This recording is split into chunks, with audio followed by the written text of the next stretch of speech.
वक्त हो चुका है मुद्दे की चर्चा का। आपको बता दें कि आज जिस तरीके से चौथे चरण का चुनाव हुआ है और अब ये चुनाव समापन की ओर है, वहीं आपको बता दें कि UP election watch of association for democratic reforms ने लोकसभा चुनाव के 5वें चरण की 14 सीटों के प्रत्याशियों की अपनी रिपोर्ट रविवार को जारी कर दी है। रिपोर्ट के मुताबिक 5वें चरण में चुनाव मैदान में उतरे हैं 144 प्रत्याशियों में से 29 ने खुद पर आपराधिक मुकदमे दर्ज होने की घोषणा की है।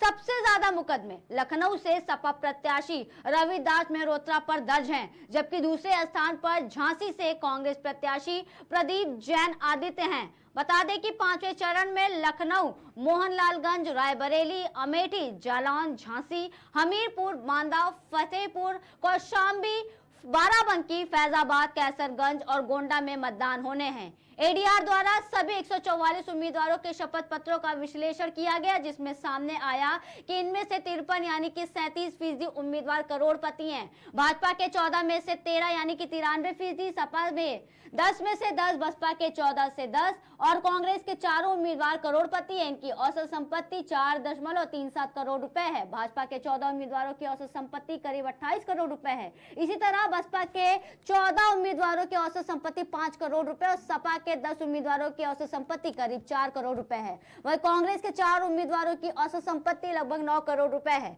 बीजेपी से सिद्धांत, सपा से मयंक यादव और आप से अभिषेक प्रताप सिंह हमारे साथ इसी मुद्दे पर चर्चा करने के लिए हमारे साथ जुड़ गए हैं। आप तीनों का बहुत बहुत स्वागत है।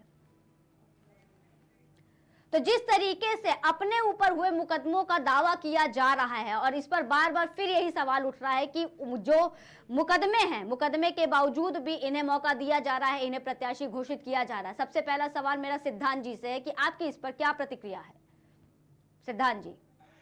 मैडम, हमारी जो योगी आदित्यनाथ जी की सरकार है वो किसी भी तरह के गुंडाई और माफियागिरी को लेकर जीरो टॉलरेंस की नीति पर कायम है। जो शुरुआत में जिस विश्वास के साथ प्रदेश की 25 करोड़ जनता ने उनको सत्ता का दामन सौंपा था, तो वो उसकी रक्षा कर रहे हैं। हम किसी भी प्रकार से माफिया की जाति, उसका धर्म, संप्रदाय देखे बिना उस पर कार्यवाही करते हैं। और आज आप देख लीजिए पूरे प्रदेश में कहीं, चाहे वो मैनपुरी हो, चाहे वो एटा हो, चाहे वो कन्नौज हो, चाहे वो सैफई हो, चाहे वो नोएडा हो, चाहे वो कानपुर हो, चाहे वो फर्रुखाबाद ही हो, वहां पर शांतिपूर्ण तरीके से किसी भी प्रकार की हिंसा के बिना आज लोकसभा चुनाव संपन्न हुए हैं। जबकि हमने ये भी देखा है कि इससे पहले के चुनावों में हमारे समाजवादी पार्टी के ही नेता के जो साथ में लोग रहते हैं, जिनको हम उनका रक्षक या चमचा भी बोलते हैं, वो ये सीओ और एसपी को ये धमकियां दिया करते थे कि हम पोलिंग डंप कर रहे हैं और दम है तो रोक लो आके। आज तक वो वीडियो यूट्यूब पर पड़ा हुआ है। तो मैडम, हमारी जो योगी आदित्यनाथ जी की सरकार है, उन्होंने सबसे पहला प्रहार अपराधियों पर किया है, भूमाफियाओं पर किया है। और कहीं ना कहीं आप देख लीजिए कि अगर आने वाले समय में उत्तर प्रदेश कट्टावाद से मुक्त होकर खुद कानपुर और बरेली जैसी जगहों पर डिफेंस कॉरिडोर को विकसित करेगा और हम 1 ट्रिलियन की इकोनॉमी बनने के लिए तेजी से प्रयासरत हैं। तो मैडम, हमारा किसी भी अपराधी, गुंडे या माफियाओं से किसी प्रकार का कोई टॉलरेंस की चांस है नहीं मैडम। लेकिन जिस तरीके से आपने कहा कि आज जो 13 सीटों पर, लोकसभा सीटों पर चुनाव हुए हैं, वो बड़े ही शांतिपूर्वक तरीके से चुनाव किए गए, लेकिन ऐसा नहीं है। कई जगह भाजपा के ही द्वारा पुलिस कार्यकर्ताओं को धमकी देने का भी ये आरोप लगा है। ये वीडियोस वायरल हुई हैं चुनाव के दौरान। इस पर हम प्रतिक्रिया लेंगे अभिषेक जी से। अभिषेक जी। बहुत बहुत धन्यवाद जी। पहले तो मैं आपके माध्यम से, आप चूंकि देश के 14 स्तंभ हैं जी, जैसे कि हमारे बीजेपी की प्रवक्ता जी ने बताया कि जीरो टॉलरेंस की सरकार है जी, और गुंडों माफियों पर कार्रवाई जात धर्म देख के की जाती है। तो मैं आपसे ही पूछना चाहूंगा, जी आपकी पार्टी के हैं, क्या कार्रवाई की आपने? महिला सुरक्षा पे क्या किया आपने? बेरोजगारी पे क्या किया आपने? आप सिर्फ झूठे जुमले और वादे दे रहे हैं। इन वादों पे जनता जान चुकी है और आपको बदलने का पूरा काम कर रही है। अभी देवरिया में हिंसा हुई थी ब्राह्मण परिवार और यादव परिवार में, क्या किया आपने उसके लिए? हत्या दिन दहाड़े हो रही है, आप बोलते हैं जीरो टॉलरेंस। ये बातें, ये जुमले कहने में अच्छे लगते हैं, लेकिन ये वाकई हकीकत में है नहीं। तो जो हमारे बीजेपी के प्रवक्ता है, पहले अपनी जानकारी को सुधारें और इसको देखें। आए दिन हत्याएं हो रही हैं, रेप हो रहे हैं, मर्डर हो रहे हैं, बच्चियां सुरक्षित नहीं, महिलाएं सुरक्षित नहीं है। और आप बात करते हैं उत्तर प्रदेश की, अरे आपकी पार्टी के गुंडे माफिया हैं, कहीं बाहर ही नहीं है, उनको बुलाइए पहले आप। जी अभिषेक जी, तो मैडम सिद्धांत ये जी सिद्धांत जी, दिल्ली काफी सारे दिल्ली सवाल जो किए आम गए आदमी हैं। पार्टी का दिल्ली जो आम आदमी पार्टी का गढ़ रही है ना, वहां पर ऐसी ऐसी घटनाएं हो गई हैं जिससे पूरे देश को शर्मसार होने पर मजबूर किया गया है। और ये पूछते हैं कि हमने महिलाओं की सुरक्षा के लिए क्या किया है। आज अगर उत्तर प्रदेश में किसी भी बेटी के साथ कोई भी अपराध होता है तो उस अपराधी के घर के बाहर बुलडोजर खड़ा रहता है, चाहे वो कोई भी लड़की हो। आज आप देख लीजिए, कांग्रेस के नेता हैं, उनकी बेटी की 13 बार चाकुओं से गोदकर हत्या कर दी जाती है। वहां की मौजूदा सरकार कुछ नहीं करती, जबकि वो इंडिया अलायंस का हिस्सा है। लेकिन हमारी भाजपा और हमारी एबीवीपी उसके लिए, न्याय के लिए खड़ी होती है। आज मैडम इतना अरसा गुजर गया है लेकिन उस बच्ची को आज तक न्याय नहीं दिया गया है। उत्तर प्रदेश में जितनी भी घटनाएं महिलाओं को लेकर होती हैं, उस पर सबसे पहले एक कार्रवाई होती है, बुलडोजर कार्रवाई। और इस बुलडोजर कार्रवाई का ही परिणाम है कि आज जब भी कोई अपराधी प्रदेश की बेटी पर उंगली आंख उठाने की बात करता है तो उसे अपने सपने में बुलडोजर नजर आने लगता है। हमने वो भी सरकार देखी है जब अतीक अहमद और मुख्तार अंसारी जैसे माफिया हिंदुओं की बेटियों को उनके घर से उठा लिया करते थे, चाहे वो दलित बेटी हो, चाहे वो ओबीसी बेटी हो, चाहे वो यादव घर की बेटी हो। लेकिन हमने वो सरकार भी देखी है जब इस तरह के गुंडे माफियाओं द्वारा सरकार चलाई जाती थी। आप बता दीजिए हमारे यहाँ कितने ऐसे अपराधी हैं जिन्होंने उत्तर प्रदेश को कट्टावाद की राजनीति दी है। क्या आज जो विकास के कदम हम उठा रहे हैं, क्या वो पहले की सरकारें नहीं उठा सकती थी? आज आम आदमी पार्टी दुहाई देती है कि सच्चाई की विजय हुई है, लेकिन सही बात यही है कि सुप्रीम कोर्ट पे सबसे पहले उंगली आप ही उठाते हैं। और जब बेटी को न्याय दिलाने की बात आती है तो आप सबसे पहले अपराधी का नाम और धर्म पता करते हैं। अभिषेक जी, एक सवाल यहीं पर आपसे लेते हैं अभिषेक जी। ये चीज कभी नहीं देखती है, ना देखती है, ना देखती आई है। जी, सुप्रीम कोर्ट पे जो फैसले का जो है वो सवाल बार बार उठाया जाता है। ऐसा कहा जाता है कि सुप्रीम कोर्ट के फैसले का जो सम्मान है वो नहीं किया जाता है। जी जी मैडम, और जब सुप्रीम कोर्ट आपके पक्ष में दे देती है तो आप कहते हैं कि ठीक है, ये तो सत्य की विजय हुई है, हमारा सत्य मजबूत था तो हम विजय हो गए हैं। लेकिन वही अगर सुप्रीम कोर्ट जो है अगर राम मंदिर के पक्ष में समझौते दे देती है तो आप कहते हैं देश में सांप्रदायिकता बढ़ रही है ना। अगर आप वही सुप्रीम कोर्ट शाहीन बानो के केस में डिसीजन दे देती है तो आप ये कहते हैं कि कहीं ना कहीं अल्पसंख्यकों के लिए गलत किया जा रहा है। ये दोयम दर्जे की राजनीति मैडम कब तक चलाई जाएगी? मेरा कहना यह है कि हम स्पष्ट रूप से जीरो टॉलरेंस की बात क्यों नहीं कर सकते हैं। आज जो बुलडोजर की कार्रवाई है वो देश ही नहीं बल्कि विदेशों में भी सराही जा रही है। आप देख लीजिए, अगर योगी आदित्यनाथ जी की सरकार बुलडोजर लेकर अपराधी के बाहर खड़ी है तो उसमें आप भी ये बात देख लीजिए, एक बहुत अच्छी चौपाई है, भय बिन होए ना प्रीत। मैडम, अगर अपराधी के मन में भय नहीं होगा तो वो आपके संविधान की इज्जत कभी नहीं करेगा। और संविधान की दुहाई जो आम आदमी पार्टी के प्रवक्ता हमारे दे रहे हैं, मैं उनको बताना चाहूंगा, आपके इंडिया अलायंस है फर्रुखाबाद में, इनके ही प्रत्याशी के घर से 34 पेटी देसी शराब के कल ही रात बरामद किए गए हैं। तो मैडम, कौन से संविधान की रक्षा कर रहे हैं ये देसी शराब बांटकर? जी, ये बड़ा सवाल सिद्धांत जी की तरफ से पूछा गया आपके लिए कि बार बार आप जीरो टॉलरेंस की सरकार की बात की जाती है, वो चीज आप एक्सेप्ट नहीं करते हैं।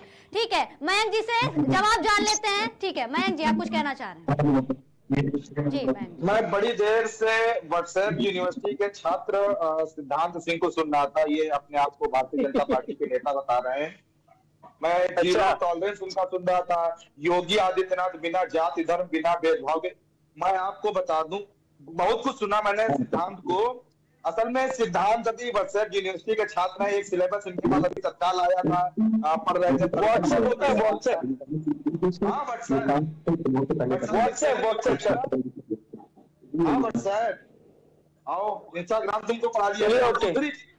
अभी खैर अब इनको बता दूं, योगी आदित्यनाथ सबसे बड़े घृणित और जातिवादी किस्म के नेता हैं। योगी आदित्यनाथ ने अपने स्वजातीय गुंडों पर कोई कार्रवाई नहीं की, चाहे वो ब्रजेश सिंह हो, उसको जेल से छुड़ाकर मैदान में खुला छोड़ दिया है, वो खुलेआम गुंडाई कर रहा है। ब्रजभूषण शरण सिंह, जो बेटियां देश के लिए मेडल लाती हैं, उनसे छेड़खानी का आरोपी है। धनंजय सिंह, जिसको अभी न्यायालय ने सजा देकर जेल भेजा, 1 महीने के अंदर योगी आदित्यनाथ उसको जेल से बाहर ले आए। मतलब योगी आदित्यनाथ की जाति का अगर गुंडा है तो वो शरीफ है, और कोई अदर बिरादरी अदर धर्म का है तो वो गुंडा है। अब बात आ जाती है जीरो टॉलरेंस की। तो मैं अभी बता दूं, मैं केकेडी जैसे सम्मानित चैनल पे बैठा हूं, और मैं एक बात बता दूं बहुत साफ शब्दों में, आज ही 2 पत्रकारों की हत्या की गई है। प्रतापगढ़ जो अपनी गुंडाई के लिए प्रसिद्ध रहता है, योगी आदित्यनाथ के खासम खास बिरादरी के गुंडे का गढ़ है वो, वहां पर बसंत सिंह नाम के एक पत्रकार की हत्या कर दी गई। उसके जस्ट बगल में जौनपुर जिला है, जहां का प्रसिद्ध गुंडा धनंजय सिंह है, जो क्रिकेट मैच खेला करता था। वांटेड होने के बाद भी योगी आदित्यनाथ उस पर कार्रवाई नहीं करते थे। उस जिले में श्रीवास्तव नाम के एक पत्रकार, आशुतोष श्रीवास्तव नाम के पत्रकार की गोली मार, ये हत्याएं दिन दहाड़े की गई है और योगी आदित्यनाथ की सरकार में की गई है। योगी आदित्यनाथ की पुलिस कुछ नहीं कर पा रही है। अब उसके बाद जो वोटिंग चल रही है उस पर मैं सिद्धांत को जवाब दे दूं। सिद्धांत, जानकारी कर लेना, व्हाट्सएप यूनिवर्सिटी छोड़ना और किसी अच्छे केकेडी जैसे अच्छे चैनल बैठो, अभी इनकी न्यूज सुन लेना। तुम्हारी पार्टी के जो वहां के सांसद हैं, उनका भतीजा, उसका नाम है दुय्यम पाठक, ने कल समाजवादी पार्टी के जिला पंचायत सदस्य पर हमला किया है, जानलेवा हमला किया है। अभी थोड़ी देर पहले एक वीडियो हमने चैनल पर देखी है, वहां का जो सांसद है जो पाल समाज के और लोधी समाज के लोगों को सामाजिक रूप से बेइज्जत करता है, उनको गाली देता है, उसका भाई छोटू पाठक अभी सरेआम वकीलों को गाली दे रहा था बूथ पर जाकर, और योगी आदित्यनाथ की पुलिस नपुंसक खड़ी देख रही थी। योगी आदित्यनाथ की पुलिस कुछ नहीं कर पाई है। और मैं दिन भर की खबरें आज आपको बता दूं, योगी आदित्यनाथ की पुलिस की जो भारतीय जनता पार्टी के गुंडे हैं, उन्होंने रवि राठौर नाम के एक लड़के को मारा है। वो कन्नौज में गुरसहायगंज का रहने वाला है। और बाकी ये लोग बूथ कैचरिंग तो भारतीय जनता पार्टी के गुंडे खुलेआम कर ही रहे हैं, क्योंकि योगी आदित्यनाथ की सरकार है। योगी आदित्यनाथ की पुलिस कुछ नहीं कर पाती है। जब अगर कोई अदर बिरादरी का होगा, योगी आदित्यनाथ कह देंगे जाओ उसको मार दो जाके गोली, वो मार देते हैं। हत्याएं करना पुलिस के लिए एक आम बात हो गई है, उसको नाम दे देते हैं एनकाउंटर का। फर्जी एनकाउंटर में इन लोगों के बारे में एनसीआरबी के आंकड़े पढ़ लीजिएगा, और एनसीआरबी के आंकड़े इसलिए पढ़ लेना क्योंकि एनसीआरबी के आंकड़ों में योगी आदित्यनाथ की सरकार में सबसे ज्यादा गुंडाई बढ़ी है। उसके बाद बात कर लेते हैं, बाकी ये बूथ कैचरिंग वाले तो ये लोग नहीं है, क्योंकि आज इनके नेताओं ने मतलब पूरे प्रदेश में जहां जहां पे वोटिंग हो रही है वहां पर जा जाके ये लोग खुलेआम गुंडाई कर रहे हैं। और पुलिस वालों को, इनका एक विधायक है कन्नौज का राजपूत नेता है, वो कैलाश राजपूत पुलिस वालों को खुलेआम गाली दे रहा है, उनको गाली गलौज कर रहा है। योगी आदित्यनाथ की इतनी नपुंसक पुलिस हो चुकी है। और अभी ये सिद्धांत बात कर रहे थे दिल्ली की, अरे दिल्ली में जानकारी करो, दिल्ली की जो पुलिस है वो गृह मंत्री अमित शाह के अंडर में आती है।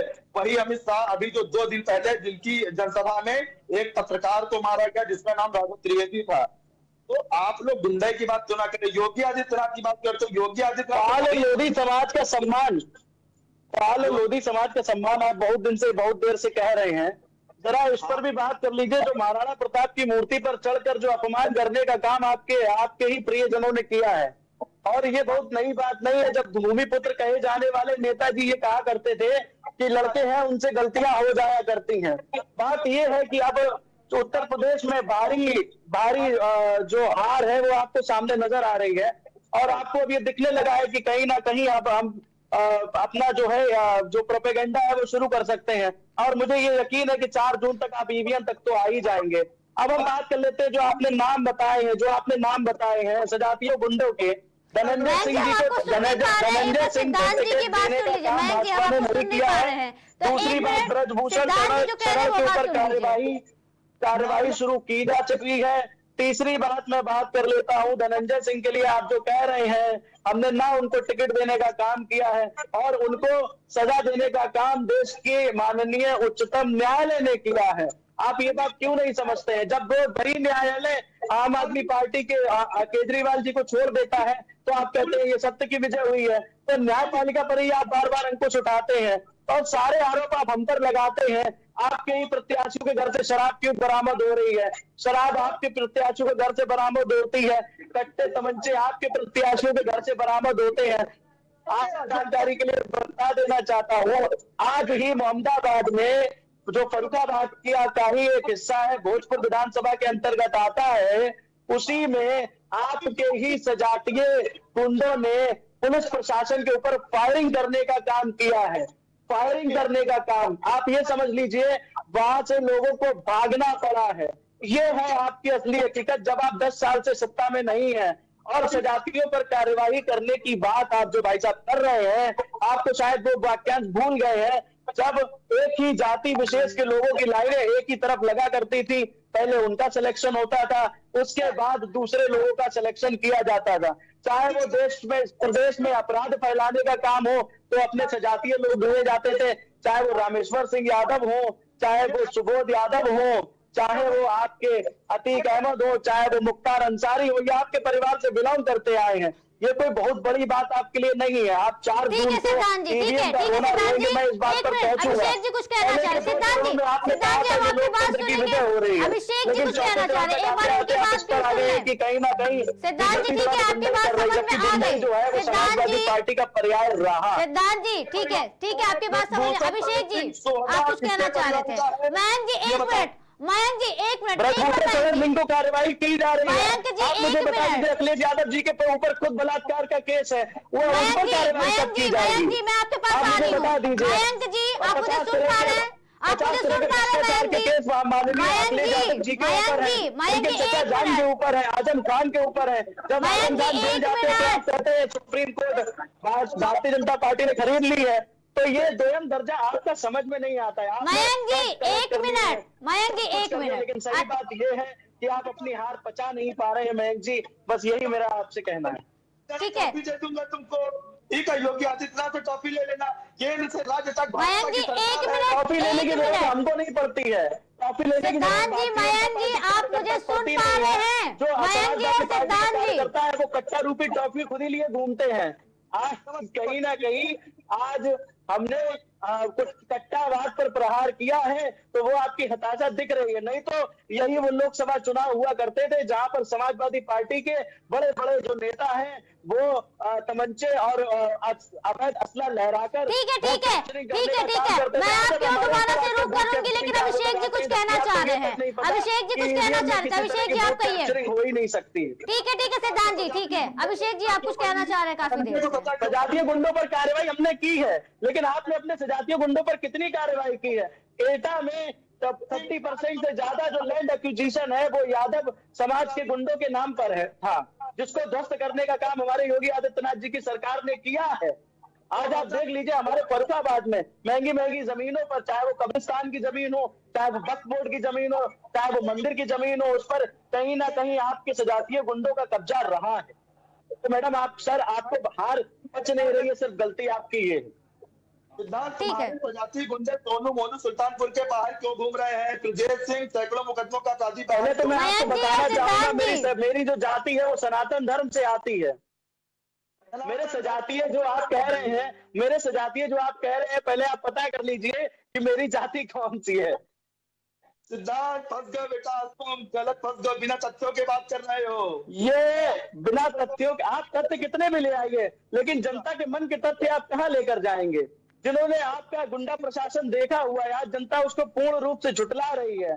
आपके हंसने से या आपके इस तरह के इठलाने से जो आप कर रहे हैं ऑनलाइन डिबेट में, यही आपके जो प्रत्याशी है वो भी कर रहे हैं। उन्होंने भी आज यही बात कही है कि ये लोग हमें वोट नहीं डालने दे रहे हैं, ये लोग हमें लोकसभा का सम्मान नहीं करने दे रहे हैं, जबकि देश की जनता में दारू बांटकर आप कौन से संविधान की रक्षा कर रहे हैं? मुझे ये बता दीजिए, आप कौन से संविधान की रक्षा कर रहे हैं? ये फैक्ट मैं आपको दे तो रहा हूँ। 34 पेटी से ज्यादा 1120 देसी क्वार्टर आपके प्रत्याशी के कार्यालय से बरामद करती है पुलिस। सिद्धांत जी 1 मिनट, सिद्धांत जी, जबकि आप 10 साल से शासन में नहीं है, जबकि आप इतने लंबे अरसे से शासन में नहीं है, अभी आपका। सिद्धांत जी आप बहुत बोल चुके हैं, 1 मिनट सामने वाले की भी बात सुनिए। मैं तब से दोनों लोग को शांत होने की 1 मिनट सुन लीजिए। आपस में बहस करके कोई मतलब नहीं है। 1 मिनट मयंक जी, आप भी 1 मिनट शांत हो जाइए। मयंक जी उनको सुन लीजिए, मैं सुन लूंगी, पहले आप लोग मेरी बात सुनिए। मुझे जिसको सुनना होगा मैं सुनूंगी। शांत होइए, अब कोई नहीं बोलेगा आप दोनों में से। अभिषेक जी, आप काफी देर से कुछ कहना चाह रहे थे, आप बोलिए। पहले तो मैं जवाब दूंगा, जो हमारे साथी मित्र हैं बीजेपी के, इन्होंने बताया कि दिल्ली की बात की जी। दिल्ली में महिलाएं रात को 12 बजे पूरी रात चलती हैं, वहां सुरक्षित हैं, जबकि दिल्ली की पुलिस केजरीवाल जी के हाथों में नहीं है। दूसरी चीज, आपकी पार्टी का सबसे बड़ा गुंडा जिसने किसानों पे गाड़ियां चढ़ा दी, उसका बेटा आज सुरक्षित है किसके हाथों में? आपकी सरकार की देन है टेनी जी, जो सांसदी का टिकट लग रहे हैं। दूसरी चीज, आपके ही सरकार के ब्रजभूषण है, जो बहन बेटियां मेडल लाती हैं, देश का नाम ऊंचा करती हैं, उनके लिए क्या किया? आपकी सरकार कुलदीप सिंह सेंगर है, उसके लिए क्या किया आपने? आप बोलते हैं महिलाएं सुरक्षित, जीरो टॉलरेंस है, दिन दहाड़े हत्याएं हो रही, पत्रकार मारे जा रहे हैं, देश का चौथा स्तंभ है। अगर पत्रकार नहीं होते तो जनता की आवाज कैसे उठेगी? उसको आप लोग मार रहे हैं, चुनाव में धांधली कर रहे हैं, आराम से वोट मांग रहे हैं, सुशासन की नाम पे कोई बात ही नहीं कर रहे हैं। और बात करते हैं, आप सबसे बड़ा तड़ीपार नेता आपका है, आपको पता है ना तड़ीपार को सी बात कर रहा हूं मैं। उसके लिए आपके पास ऑप्शन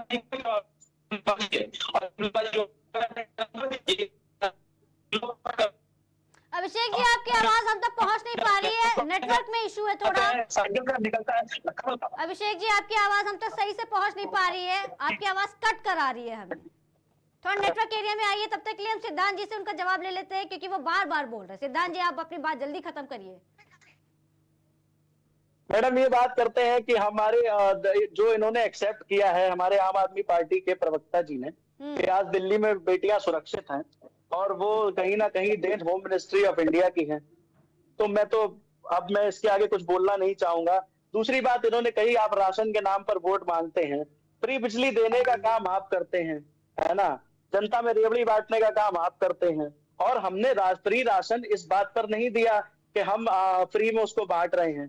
देश एक ऐसे आपातकाल से गुजरा है, देश एक ऐसे काल से होकर आया है जहां पर लोगों के लिए अपना जीवन यापन करना बहुत मुश्किल की बात है। हमने सिर्फ राशन नहीं देने का काम किया है, हमने कम 2.5 लाख से ज्यादा रेहड़ी पटरी कर्मचारियों को उनके जीवन यापन करने के लिए श्रम मंत्रालय के अंतर्गत लोन देने का काम किया है विदाउट एनी गारंटी। हमने आज ड्रोन दीदी के नाम से महिलाओं के लिए रोजगार देने की व्यवस्था की है, तो वो हमारी ही देन है। आज आप बात कर लीजिए विश्वकर्मा योजना की, तो विश्वकर्मा योजना के तहत हमने जो भी कुटीर उद्योग हैं जिनको महिलाएं चलाती हैं, जिनका प्रमुखता से महिलाएं विकास कर रही हैं, हमने उनको फ्री लोन देने का काम किया है। अगर आप देख लीजिए प्रधानमंत्री आवास योजना की बात आप करें, तो हमने उसमें मुखिया एक महिला को बनाया है। उसके बाद मैं आपको कितनी योजनाएं गिना दूं, एंटी रोमियो स्क्वाड, ये हमारे ही उत्तर प्रदेश सरकार की देन है ना। अगर आप नरेंद्र मोदी सरकार की बात करते हैं, तो नरेंद्र मोदी सरकार ही वो सरकार है जो महिलाओं को इस देश में बराबरी का हिस्सा देने की बात करती है। इससे पहले भी लोकतंत्र का पालन इस देश में किया जाता था, मैं ये कहता हूं, लेकिन क्या देश की आधी आबादी के बारे में सोचने का अवसर हमारे इंडिया गठबंधन के जो अब एक खिचड़ी बन गई है उन नेताओं को नहीं पड़ा? ये क्यों ये बात नहीं कहते हैं कि देश की जो महिला है वो पुरुषों के साथ कदम मिलाकर चल सकती है, उन्हें 33.3% आरक्षण देना ही चाहिए। आज हमने संसद में उनको बराबरी का हक देने का अगर काम किया है तो वो हमारी ही देन है। दूसरी बात, ये जो कह रहे थे महिला पहलवानों के शोषण करने की बात, पहली बात ब्रजभूषण सड़क पर कार्यवाही शुरू की जा सकी है, ये जांच कमेटी की ही देन है कि आज जो तथ्य उजागर हो रहे हैं वो सबके सामने हैं। दूसरी बात मैं करना चाहूंगा, इन्होंने जो 3 महिला पहलवानों की बात की है वो अपने क्वालिफाइंग राउंड में ही बाहर कर दी गई। उनका इशू ये नहीं था कि उनको ब्रजभूषण शरण या नरेंद्र मोदी सरकार से कोई दिक्कत थी। वो अगर आप टैलेंटेड हैं, मान लीजिए अगर मैं किसी कंपनी में काम करता हूं और अगर मैं टैलेंटेड हूं तो मैं दूसरी कंपनी ज्वाइन करूंगा, तो वहां एग्जाम देने से क्यों डरूंगा? तो आप क्वालिफाइंग राउंड देने से क्यों डरते हैं? और जब आपको क्वालिफाइंग राउंड से लगाया जाता है तो आप जो बड़े बड़े बैनर लेके चलते हैं, मैं देश की बेटी हूं, मैं देश की बेटी, आप ये सब बात करते हैं, तो आप उस राउंड को भी क्वालिफाई नहीं कर पाती हैं। और जिन्होंने उनको हराया क्या वो देश की बेटी नहीं? जो अत्याचार हुआ है ये कहाँ लिंक हो रहा है? राउंड क्वालिफाई किया मतलब तो सही, राउंड क्वालिफाई किया तो नहीं। उनका ये था कि ब्रजभूषण शरण नहीं, तो मैडम उनको अत्याचार की सुध 1 साल बाद आती है।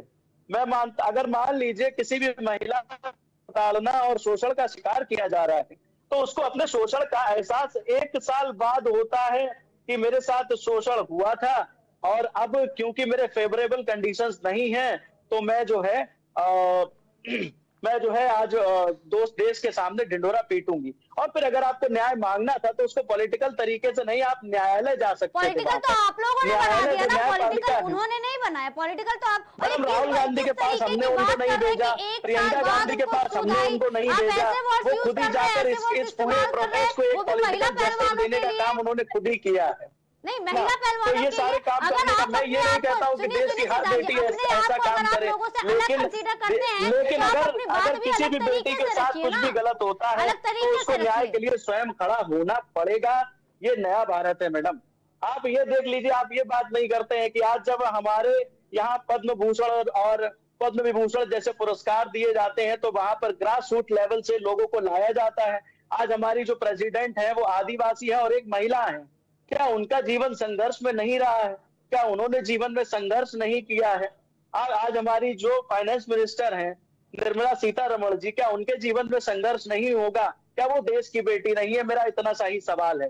देश की बेटी के साथ अगर गलत होता है, मैं उनके साथ में खड़ा हूं, मैं, देश की जनता उनके साथ में खड़ी है, देश का प्रधानमंत्री उनके साथ में खड़ा है, जो खुले मन से ये बात कहता है कि किसी भी प्रकार के महिला के साथ अत्याचार करने वाले व्यक्ति की भारतीय जनता पार्टी में कोई जगह नहीं है, तो ना उसे मणिपुर दी हिंसा जाएगी। पर फिर क्या कहेंगे आप? उस पर तो कभी किसी ने बात ही नहीं की। मणिपुर हिंसा पर उस पर तो कभी भरे किसी मंच ने से बात नहीं माननीय की। नरेंद्र और अगर मोदी जी, महिला पहलवानों सुनिए ने मैडम, अपने लिए भरे स्टैंड लिया और मंच उन्होंने से आरोप माननीय लगाया, नरेंद्र मोदी तो 2 बार ऐसे खेद ऐसे व्यक्त कर उम्मीदवार को, चुके ऐसे हैं, लेकिन प्रत्याशी के ये बेटे लोग को बात आप करने से क्यों कैरियर डरते हैं? पश्चिम उतार बंगाल के देते हैं संदेश सीट खाली पर। पर, पश्चिम इतना बंगाल में संदेश फेवरेटिज्म खाली में क्यों? महिलाओं पर जो अत्याचार है वो आज से नहीं सालों से किया जा रहा है। अरे तो और आप जब अपनी सत्ता वहां की के बात नेताओं करिए, को आप अपने अरेस्ट कर सत्ता लिया को जाता बता है रहे तो कि वहां पर महिलाओं ये के कहा साथ जाता है कोई कि भी अमित शाह की नाइंसाफी नहीं की तानाशाही है, गई है। तो नरेंद्र मैं मोदी उसी की पर तानाशाही है। क्वेश्चन क्या वो पूछूंगी ना देश की आपसे। बेटियां नहीं है जिनको निर्वस्त्र करके भरी सड़कों पर बाहर घुमाया जाता है? क्या वो देश की बेटियां नहीं है? क्या देश की बेटियां सिर्फ बंगाल से बाहर ही होती हैं? क्या देश की बेटियां उन्हीं राज्यों में होती हैं जहां पर कांग्रेस की सरकार या इंडिया अलायंस की सरकार नहीं होती? ठीक है सिद्धांत जी। मयंक यादव जी, आप काफी देर से कुछ कहना चाह रहे पिछले थे, अब आप सरकार अपनी में बात अत्याचार हुए रखेंगे। हैं, लेकिन उन पर सिद्धांत जी कितनी अब बात आप हुई नहीं है? बोलेंगे कुछ? सिद्धांत जी अब आप कुछ नहीं बोलेंगे? बाकी के पैनलिस्ट ने आपकी सारी बात सुनी है और अब आप सुनेंगे। मयंक यादव जी कंटिन्यू करिए। मैं महिला सुरक्षा पर भारतीय जनता पार्टी के जो प्रवक्ता बैठे सिद्धांत से क्या बात करूं। जो व्यक्ति एक सोहदे को डिफेंड कर रहा है और बेटियों को कह रहा है कि वो जब उनसे शोषण हो रहा तो उन्होंने आवाज क्यों नहीं उठाई? अरे जब आवाज उठाई तब तो उनके साथ भी नहीं हो। ये ऐसे लोग हैं एक सोहदे को डिफेंड कर रहे हैं और कितना अच्छा डिफेंड कर रहे हैं। क्या बात करते हो भाई। मणिपुर पर तो मोदी जी कभी कुछ, जब उन पर अत्याचार हो रहा था, जब उनकी वीडियो वायरल हुई, मोदी कभी कुछ बोले ही नहीं। जब वोट लेना हुआ मोदी तब बोले। संदेश खाली इनको इसलिए चाहिए क्योंकि वहां पे धार्मिक ध्रुवीकरण था, जबकि अब वहां पर धार्मिक ध्रुवीकरण था, आपको फायदा लेना है। आपने वहां की जो पीड़ित बेटी है उसको अपना प्रत्याशी बनाया है। अगर वाकई वो पीड़ित होगी तो वो बेटी जीतेगी। मेरी शुभकामनाएं उस बेटी को है, ठीक है। अब ये लोग मतलब इतने बड़े हो गए हैं। अब हाथरस की बेटी को ले लीजिए। हाथरस पे जो बलात्कार योगी आदित्यनाथ के स्वजाति गुंडों ने किया था उस पर सिद्धांत कुछ नहीं बोले। पीएचयू में इनके जो अभी एबीवीपी का राग अलाप रहे थे, गुंडा संगठन जो है जो छात्रों बेटियों के साथ गुंडाई या बलात्कार सौदाई करता है, एबीवीपी, उसके गुंडों ने बीएचयू में एक बेटी के साथ सामूहिक बलात्कार किया। उस पर सिद्धांत कुछ नहीं बोल रहे हैं। सिद्धांत असल में सिर्फ उन्हीं मुद्दों को डिफेंड करेंगे जो योगी आदित्यनाथ के स्वजातीय सोहदे बलात्कारी और गुंडे हैं। और मैं एक चीज और कहना चाहूंगा। आज एक जो चुनावों में मतदान भी हो रहा है और दुद्धी विधानसभा है जहां पर उपचुनाव होना है, उसके लिए आज नॉमिनेशन फाइल किया। दुद्धी विधानसभा नहीं हुई, वो भारतीय जनता पार्टी का विधायक था, वो सोहदा होने के साथ बलात्कारी था। जब उसको न्यायालय ने बलात्कारी घोषित किया, उसने बेटी के साथ रेप किया था, तब वो सीट खाली हुई, तब वहां पर चुनाव हो रहा है। ऐसे सोहदे बलात्कारी योगी आदित्यनाथ और मोदी ने भर रखे हैं। ये बात करेंगे बेटियों की और उन बेटियों के लिए एक सोहजे को डिफेंड करेंगे। अरे इनकी आंखों में शर्म नहीं है, देखिए कैसे मंद मंद मुस्कुरा रहे हैं एक अपराधी को डिफेंड करके। ये देखिए इनकी मुस्कान देखिए, भारतीय जनता पार्टी के सोहजे टाइप के लोगों की मुस्कान देखिए। ये लोग ऐसी बातें करेंगे, जो बेटियां देश के लिए मेडल लाई है, वो शर्म आनी चाहिए सिद्धांत तुमको। अरे वो जो बेटियां देश के लिए मेडल लाई है, जो पूरे विश्व में भारत का नाम जिन्होंने रोशन किया है, तुम उनके बारे में इतना उल्टा सीधा, इतनी गंदी मानसिकता, इतनी गंदी सोच है तुम्हारी। भूषण कौन सा मेडल लेके आया है? बलात्कार का मेडल। उस बलात्कार के मेडल का तुम सपोर्ट कर रहे हो, एक सोहजे का सपोर्ट कर रहे हो। अरे शर्म करो। तुम्हारे इन्हीं कुत्सित मानसिक विचारधारा को लेकर आज पूरे देश की जनता भारतीय जनता पार्टी के विरुद्ध खड़ी हुई है। वो सिर्फ और सिर्फ भारतीय जनता पार्टी हारे चाहे कोई भी जीते, आज वो इसलिए वोट करने को तैयार है। ये सोहजे लोगों की पार्टी है। नरेंद्र मोदी जब देश की बेटियों के साथ, मणिपुर की बेटियों के साथ बलात्कार हो रहा था, नरेंद्र मोदी कब बोले? कभी वो कुछ मंच से नहीं बोलते। बीएचयू के बेटे के लिए कभी वो कुछ नहीं बोलते। नरेंद्र मोदी के लिए बेटियों के मामले में कुछ नहीं है। अब ये महामहिम राष्ट्रपति महोदया को अगर इन्होंने राजनीतिक मुद्दा बना ही दिया है, तो महामहिम राष्ट्रपति महोदया राम मंदिर उद्घाटन के समय कहाँ थी? महामहिम राष्ट्रपति महोदया उस समय कहाँ थी जब नरेंद्र मोदी एक डंडा सिंगोल लेकर चल रहे थे, जब उद्घाटन हो रहा था राष्ट्रपति नई संसद का, तब कहाँ थे भाई आप लोग? अरे थोड़ा शर्म करिए। ऐसे सोहदों बलात्कारियों को डिफेंड करके भारतीय जनता पार्टी आखिर खुद को साबित क्या करना चाहती है?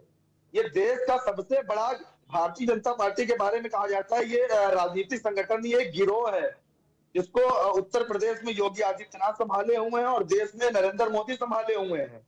उनकी तरफ से जो गुंडाइयों माफियागिरी होती है वो संभालते हैं अमित शाह तो अभी आए थे यहाँ पर, एक पत्रकार साथी को ही मरवा दिया, उसको पिटवा दिया, क्योंकि वो भारतीय जनता पार्टी के लोगों से सवाल कर रहा था। तो पत्रकार साथी क्या कहूं अब भाई इनको सुन लो। ये फर्रुखाबाद में समाजवादी पार्टी के प्रत्याशी की सभा में लोग नहीं जुट पाए, तो रेहान खान नाम के पत्रकार को वहीं के समाजवादी गुंडों ने ऑन स्पॉट पीटने का काम किया। ये न्यूज अवेलेबल है, तस्वीर न्यूज पर आप देख लीजिएगा जाके। जो व्यक्ति मीडिया को चौथे लोकतंत्र के चौथे स्तंभ की दुहाई दे रहा है, उनकी ही पार्टी के लोग सरेआम सड़क पर पत्रकारों को पीटने का काम करते हैं। सिद्धांत जी, मैं वापस आती हूँ। अभिषेक जी, आप काफी कुछ कहना चाह रहे हैं। एक मिनट सिद्धांत जी, पार्टी की छात्र सभा उनके लिए क्या करती है? सिद्धांत जी, मैं आपकी बात सुन रही हूँ और वापस आ रही हूँ आपके पास।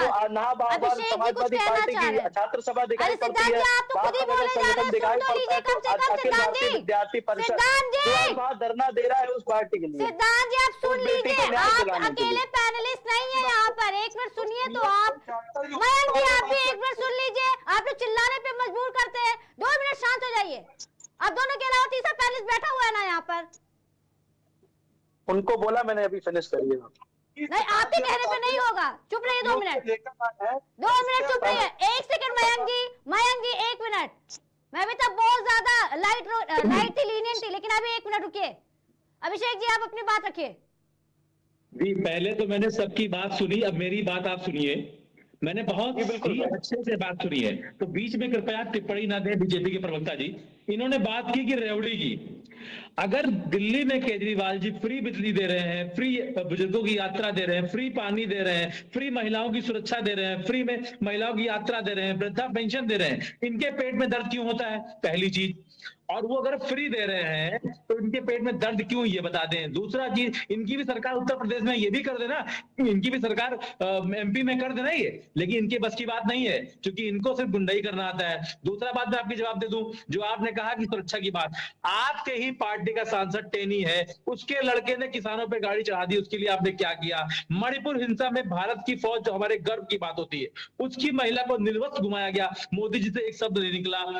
आपके ही पार्टी कुलदीप सिंह विधायक है, क्या किया आपने? क्या किया आपने बताइए?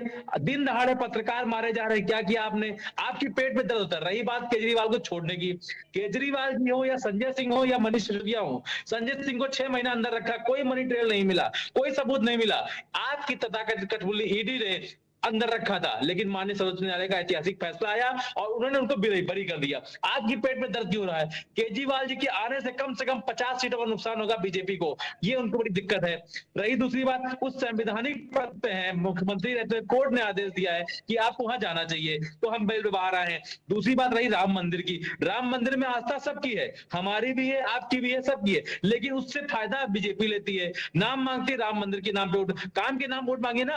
आपके पास कोई सबूत हो तो आप वोट मांगिए, आपके पास कोई है ही नहीं कि आप किस पे वोट दें, कैसे वोट दें। लेकिन बस जब बात आएगी तो आप बात करेंगे हिंदू मुस्लिम की, हलाला की, पाकिस्तान की, स्वास्थ्य की बात करिए, शिक्षा की बात करिए, रोजगार की बात करिए, सुशासन की बात करिए, आपके पास बात करने के लिए कोई और ऑप्शन नहीं है। बस हिंदू मुस्लिम पाकिस्तान, अगर ये 4 शब्द आपकी डिस्कशन से हटा दिए जाए तो आप अपने आप को चुनाव से किनारे कर लेंगे। आपके पास कोई और तथ्य नहीं है कि आप उससे बात कर पाएंगे, आप उससे वोट मांग पाएंगे। आप इस बार 400 नहीं, 400 पार करने की 400 हार करने जा रहे हैं और आपका सफाया पूरी तरीके से होने जा रहा है, क्योंकि आपके पास न महिला सुरक्षा है, दिल्ली न दंगों का किसानों की मुख्य सुरक्षा।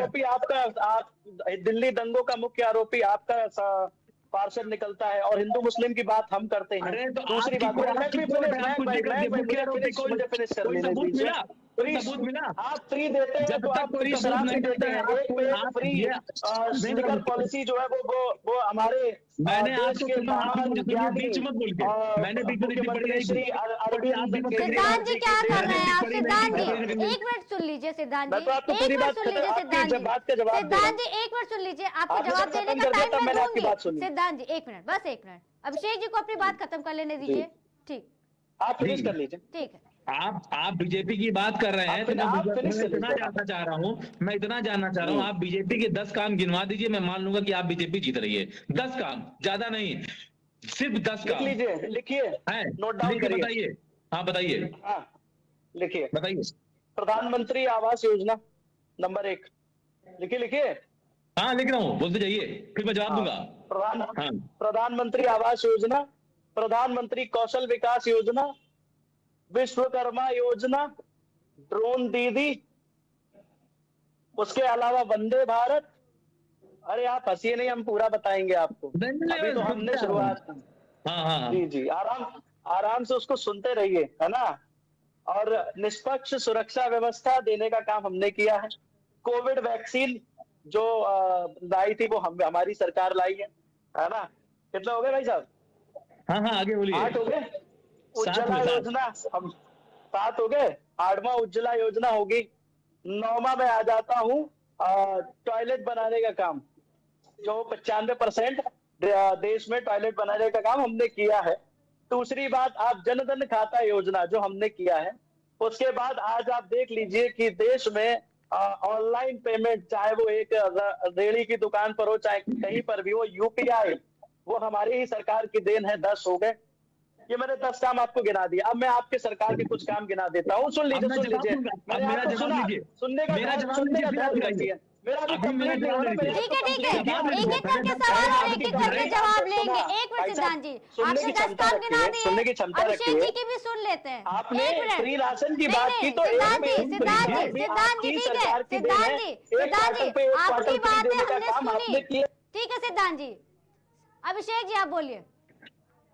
जी, पहली इन्होंने बात की कौशल विकास योजना, वो योजना सिर्फ पेपरों पे है, धरातल पे नहीं है। दूसरी इन्होंने बात की आवास की, आवास, कितने आवास बांटे गए ये धरातल पे आके देख ले।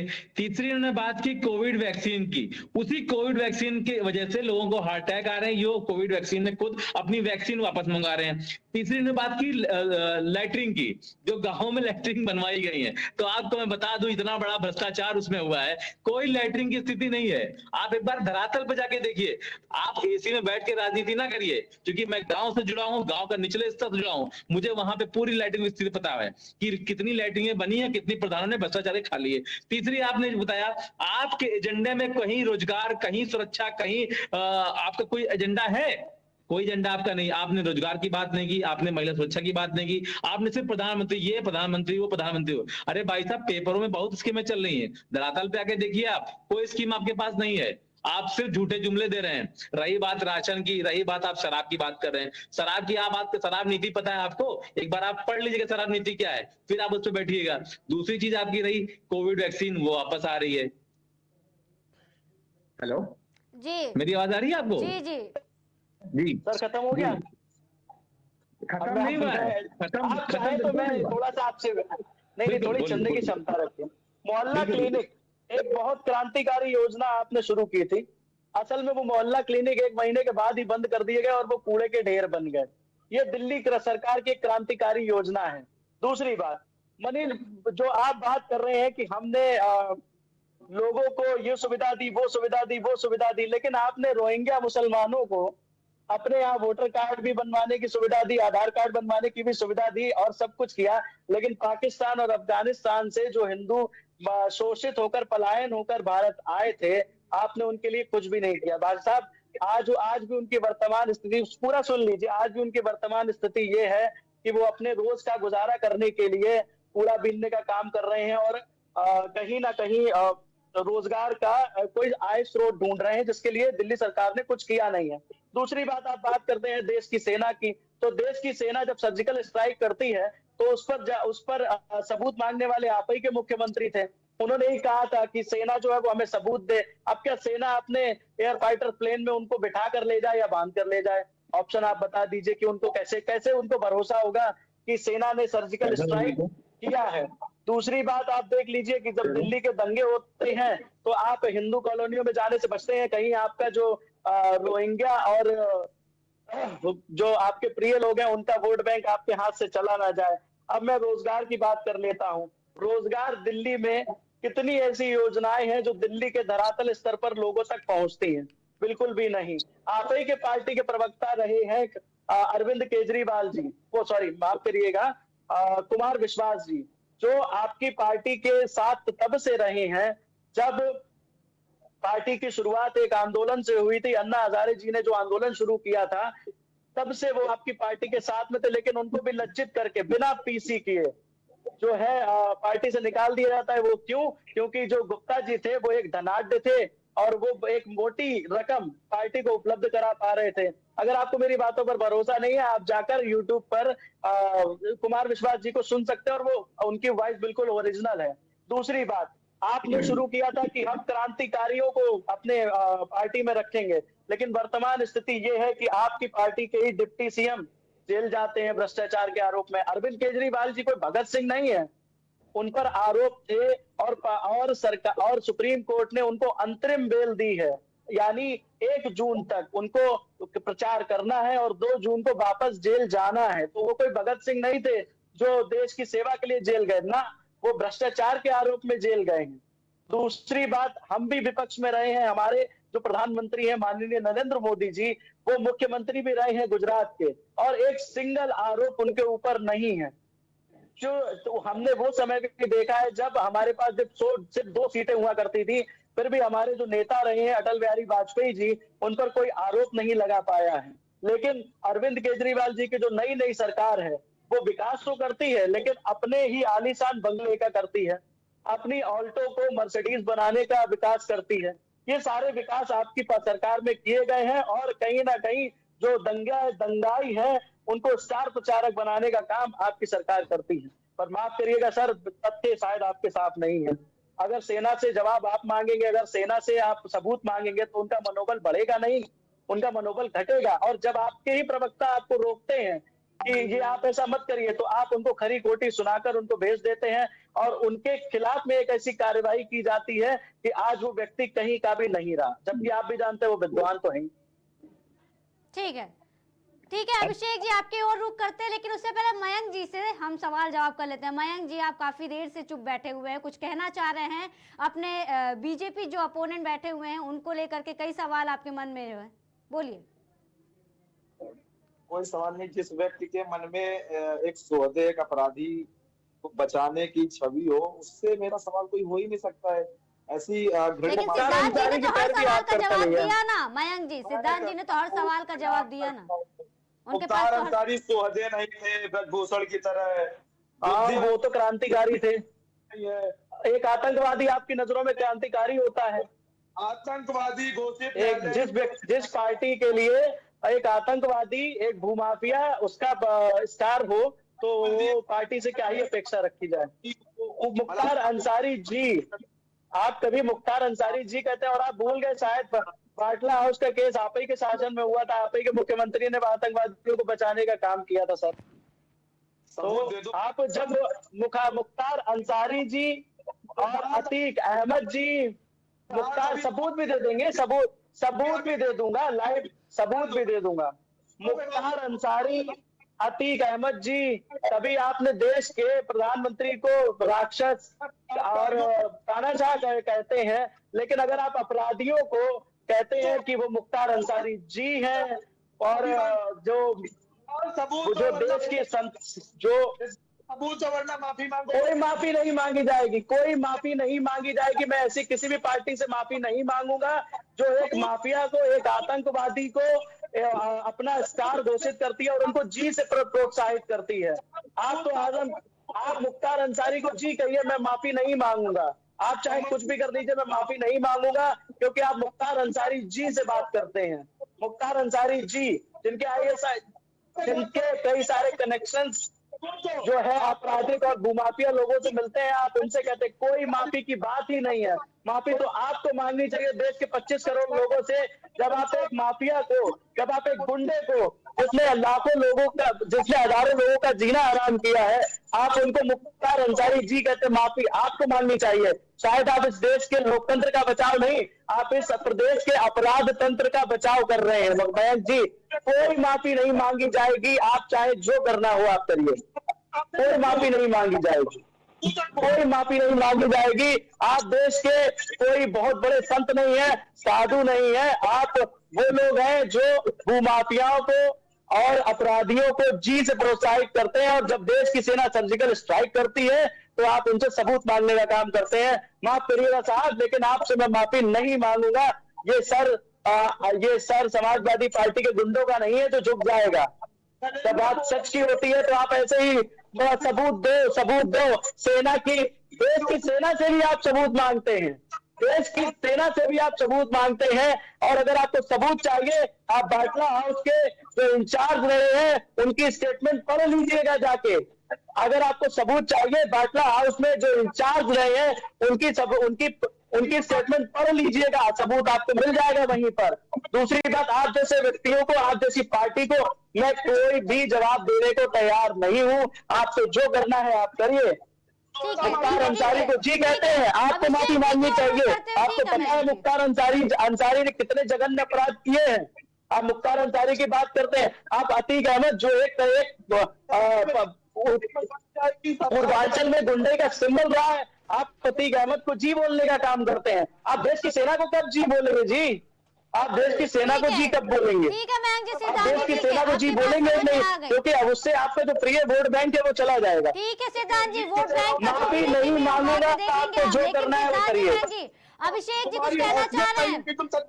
अभिषेक जी कुछ कहना चाह रहे हैं? अभिषेक जी कुछ कहना चाह रहे हैं? पर उनकी हैसियत जिनकी नजर में मुख्तार अंसारी जी की हैसियत है, जिनके नजर में जो मुख्तार अंसारी की जी वाली हैसियत है, वो हमें नहीं बताए तो बेहतर है। ठीक है ठीक है ठीक है। अभिषेक जी अपराधियों को जी कहते हैं, वो कहते हैं, जो अपराधियों को जी करके प्रोनाउंसिएट करते, मुझे उन पर हंसी आती है।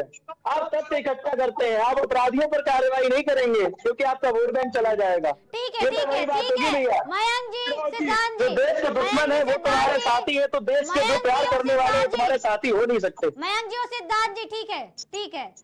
अभिषेक जी आप कुछ कहना चाहते हैं? थोड़ा जल्दी खत्म कीजिएगा, डिबेट मत चाहिए, आप मत चाहिए। सबूत, पूरी किताब लिखी गई है इस पर, पूरी किताब लिखी गई, आप पढ़ कर देखिए।